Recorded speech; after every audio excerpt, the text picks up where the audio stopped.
Geralmente, as intercorrências médicas, elas vão apresentar 7 tipos de manifestações, de alterações sistêmicas mesmo. É como se elas estivessem agrupadas nisso. A primeira delas, por exemplo, Doc, é alteração do nível de consciência.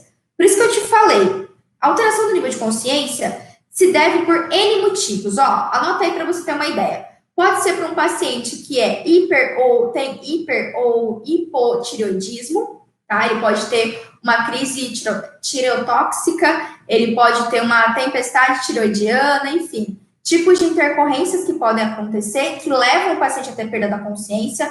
Pode ser que ele esteja tendo AVE, também vai levar à perda da consciência. Quando também a gente tem interação farmacológica entre o benzodiazepínico, no caso de uma sedação, e álcool, né? Você fazer a sedação em um paciente que fez consumo de álcool no dia anterior, por exemplo.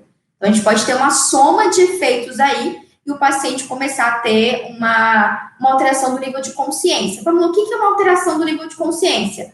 O paciente vai ficando letárgico, né? Ele vai ficando letárgico, você conversa com ele, não vai te responder, ele não vai entender adequadamente o que você está falando. Quando ele for falar, ele vai falar embolado, não vai falar, às vezes, coisa com coisa, não vai ter clareza das palavras, certo? Então, tudo isso é característica de alteração do nível de consciência. Isso também pode acontecer em situações de hipo ou hiperglicemia, tá? Então, por isso que eu falei para você que a avaliação, você entender as possíveis alterações que pode ter, as possíveis intercorrências que podem acontecer no paciente, é o primeiro passo.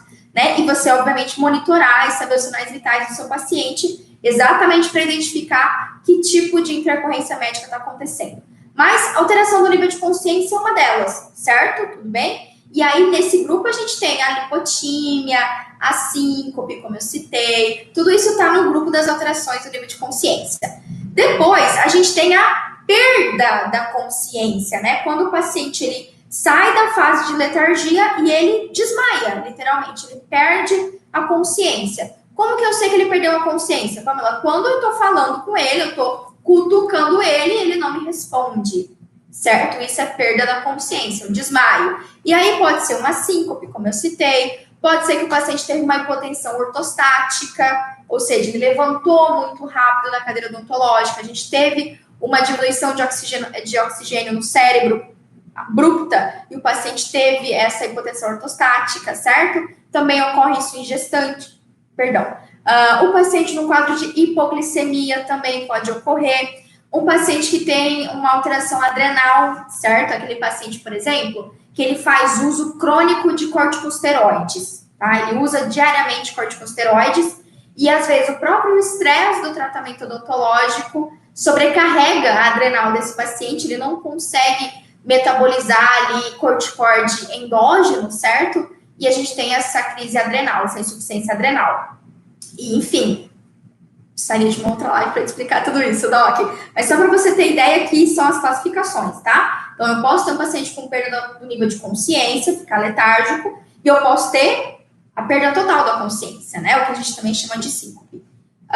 Outra situação também, outro tipo de intercorrência médica está ligada a outros tipos de alterações sistêmicas, é a dificuldade respiratória, o paciente sentir certa dificuldade de respirar. Por isso que eu falei mais uma vez para te reforçar. Se eu investiguei um paciente que já tem alterações respiratórias, então eu sei que possivelmente, se ele tiver uma intercorrência médica, vai ser uma alteração respiratória. Combinado? Beleza? E aí pode ser hiperventilação, que está relacionada com estresse, com medo, ansiedade do tratamento odontológico. O paciente pode ter uma crise asmática, o paciente pode ter, no caso, o paciente com insuficiência cardíaca, ele pode ter um edema agudo de pulmão, certo? Que vai dificultar ali a troca gasosa. Como assim? Me explica um pouquinho, só para você ter uma ideia. Um paciente com uma insuficiência cardíaca, o coração ele não está batendo e bombeando o sangue de forma adequada. E às vezes esse sangue ele se acumula no pulmão. Então, quando eu tenho uma situação de estresse, um paciente cardiopata grave, eu posso ter um agravamento desse refluxo, fazer um edema agudo de pulmão e o paciente começar a apresentar insuficiência respiratória. Por quê? Porque o pulmão está encharcado, ele não consegue fazer uma troca gasosa adequada, tá? Então, tudo isso também pode levar à dificuldade respiratória. Sacou como é importante você entender qual que é a alteração de saúde que o seu paciente tem? Certo? Quarto tipo também de complicação, que é até de certa forma comum, ainda não aconteceu comigo, graças a Deus, mas é convulsão, né? O paciente pode convulsionar na sua cadeira, em especial pacientes que têm histórico de epilepsia, histórica pregressa de convulsão e por aí vai, certo? Geralmente é um paciente que tem histórico. É difícil você encontrar caso na literatura, ou mesmo de colegas que atendem pacientes com alterações sistêmicas, que um paciente rígido convulsionou, né? É um pouco difícil a gente ter esse tipo de situação. Geralmente são pacientes que têm histórico, pregresso, em especial epilepsia, pacientes autistas, alguma alteração neurológica e que tem ou já tem histórico, né, de convulsão. Outro tipo de intercorrência médica são as reações aos anestésicos locais.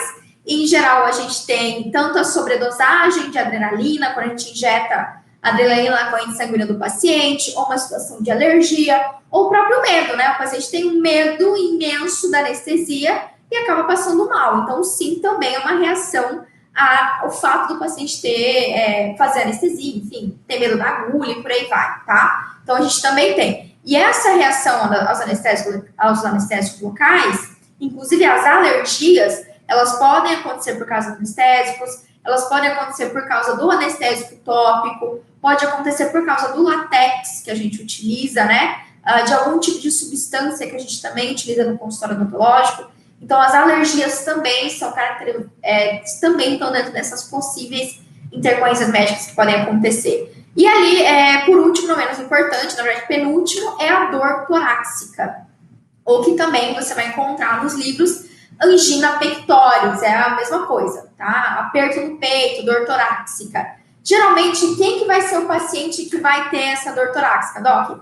Aquele paciente cardiopata, aquele paciente que já teve um histórico de infarto agudo, aquele paciente que tem uma arritmia, aquele paciente que tem a angina pectoris, certo? Isso também é uma emergência médica, a gente tem que tratar o quanto antes. Inclusive, essa é uma emergência médica que quanto antes você socorrer, você dá o medicamento correto para o seu paciente, menor a chance dele ter uma complicação grave cardíaca, tá bom? Por último, não menos importante, que inclusive é a emergência médica que eu mais tive até hoje, a top 3 da minha carreira odontológica, que é hemorragias, né, Doc? As hemorragias, tanto se o paciente vem já com hemorragia para você, ou ele tem um sangramento inesperado, algo que você não avaliou corretamente, e ele tem uma hemorragia durante o atendimento, também pode acontecer, tá? Então, gravou aí 7 tipos diferentes de intercorrências médicas, ok? You're the best!